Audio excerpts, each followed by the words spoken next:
Even if everything goes well in the National Assembly with the government's restructuring bill, public services won't be firing on all cylinders. The nation's constitutional court is having a hard time carrying out its mission, and the situation is unlikely to improve anytime soon. Our Heo Seung-ha tells us why.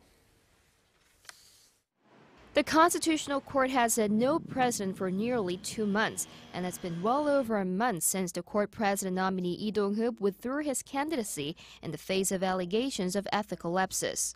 Later this week, Justice Song Doo-hwan, who has been serving as the acting president since the retirement of the former president late January, is due to retire himself.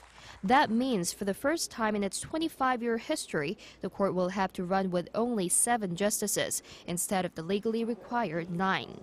The problem is President Park Geun-hye, who will have to appoint the court's chief, is preoccupied with appointments of her administration. An official from the presidential office of Cheongwada says President Park's priority is given to fill the vacuum created by the recent withdrawal by her nominees of 2 key government agencies. President Park has yet to nominate the head of the Small and Medium Business Administration, and her new nominee to head the New Science Ministry is awaiting Parliament confirmation hearing. Legal experts point out the current situation would make it difficult for the Constitutional Court to function properly, as the law stipulates that at least 6 justices will have to agree to rule a law unconstitutional. In other words, all but 1 will have to come to an agreement for such a ruling. Even if President Park Geun-hye appoints a new court president immediately, he or she will have to go through confirmation hearings at the National Assembly, which will take for weeks.